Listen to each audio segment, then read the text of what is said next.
Salve galera, aqui é o Bob, professor de língua portuguesa e literatura. Esta é a minha terceira videoaula, espero que vocês estejam gostando das explicações, da forma como eu tenho abordado os assuntos. Se puder, por gentileza, curtir o canal, se inscrever e acionar o sininho para receber as atualizações, eu agradeço. Nesta videoaula vamos continuar o assunto sobre figuras de linguagem. Eu havia dito no vídeo anterior que seria uma série de 4 vídeos sobre figuras, mas acredito que não, vamos estender para 6, porque são muitas figuras de linguagem e o assunto é bem denso. Nesta videoaula, a gente vai falar um pouquinho sobre as figuras de implicação mútua ou de contiguidade. Daqui a pouco eu explico como funciona essa relação. Só lembrando que figuras de linguagem são recursos especiais da língua para oferecer mais força de expressão à comunicação. Espero que gostem, bons estudos. Veremos agora outro grupo de figuras de linguagem, as figuras de contiguidade ou de implicação mútua. O que é tudo isso? Relação de proximidade. Basicamente, a gente troca, substitui a palavra, o conceito, por outro que se aproxima. São 3 figuras de linguagem que compõem esse grupo: a metonímia, a sinédoque e a antonomásia. A seguir, a partir dos exemplos, eu vou explicar o conceito de cada uma. Metonímia, famosa figura de linguagem. Ela ocorre quando uma palavra é utilizada em lugar de outra para designar algo que mantém uma relação de proximidade. Ou seja, a gente troca uma palavra por outra que tem um conceito, uma ideia aproximada, um valor aproximado. Exemplo: gosto de ler Michael Crichton. Na verdade, ninguém lê o escritor. A gente lê os livros, as obras do escritor. Inclusive, eu tenho aqui 2 sugestões de leitura fantásticas para quem gosta de ficção científica: O Enigma de Andrômeda e o clássico Jurassic Park. A metonímia acontece também quando a gente troca o produto pela marca, por exemplo. Quando a gente vai ao mercado e diz que vai comprar Danone, na verdade você vai comprar o iogurte, porque Danone é a marca. Mesma coisa com Band-Aid, Durex, Gillette, chicletes. Geralmente as marcas que são pioneiras, aquelas que dão origem ao produto, acabam virando uma metonímia. Também quando a gente troca o conteúdo pelo continente. Exemplo: no almoço eu comi 2 pratos. Na verdade, você comeu o conteúdo dos pratos e não os pratos em si, os objetos em si. Então, isso é metonímia. Outra figura de linguagem que trabalha a relação de proximidade, de contiguidade, é a sinédoque. Ela é um tipo de metonímia. Ela está relacionada à metonímia.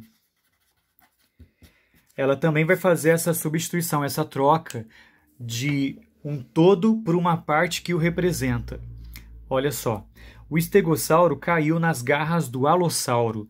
Na verdade, ele não caiu só nas garras, mas ele foi atacado pelo bicho todo.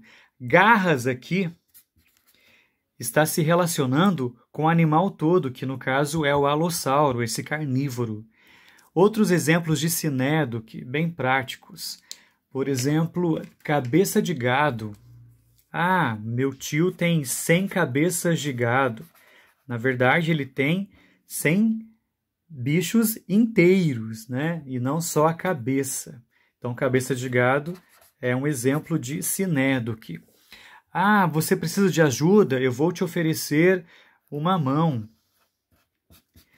Vou te oferecer uma mãozinha para te ajudar. Na verdade, você não oferece só a mão, mas o corpo inteiro. A mão está representando esse corpo inteiro, por isso que é sinédoque. Outro exemplo: nossa, você está triste, você precisa de um ombro amigo. Se você precisar de um ombro amigo, pode contar comigo. Na verdade, você não oferece só o ombro, mas você se oferece por inteiro. Você colocou o ombro aqui para representar o corpo todo, a pessoa inteira. Por isso que é sinédoque. Ela é bem parecida com a metonímia. A diferença é que a sinédoque é realmente ao pé da letra. Você troca o todo por uma parte dele que o represente. E outra e última figura de linguagem que trabalha relação de proximidade também é a antonomásia. A antonomásia acontece quando substituímos o nome de alguém, o nome de uma pessoa, por uma característica ou atributo que a distingue dos demais. Exemplo: o rei dos dinossauros atacou a manada de galimimos. Quem é o rei dos dinossauros? Nós estamos falando do T-Rex, o Tiranossauro Rex. Então, se eu troco o nome, o substantivo próprio de um ser em particular, por um atributo, por uma característica que o distingue dos demais, ou seja, essa característica, esse atributo pertence só a ele, eu crio uma antonomásia. A antonomásia também é conhecida como perífrase. Outro exemplo de antonomásia é quando a gente diz o rei dos animais. Quem é o rei dos animais? Leão. Então aqui, ó, rei dos animais, antonomásia de leão. Outro exemplo, há mais de 10 anos morreu o rei do pop. Quem é o rei do pop? O Michael Jackson.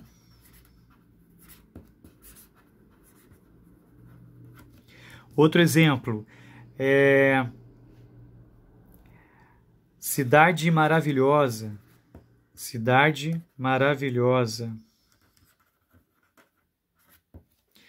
Estamos nos referindo aqui a Rio de Janeiro. O rei do futebol, Pelé, o rei do rock, Elvis Presley e assim por diante. Se você substitui o nome de alguém por um atributo, uma característica muito específica, você cria uma antonomásia. É isso aí, chegamos ao fim de mais uma videoaula. A próxima será sobre figuras de linguagem de oposição e de repetição. Espero que estejam gostando. Um forte abraço. Até mais.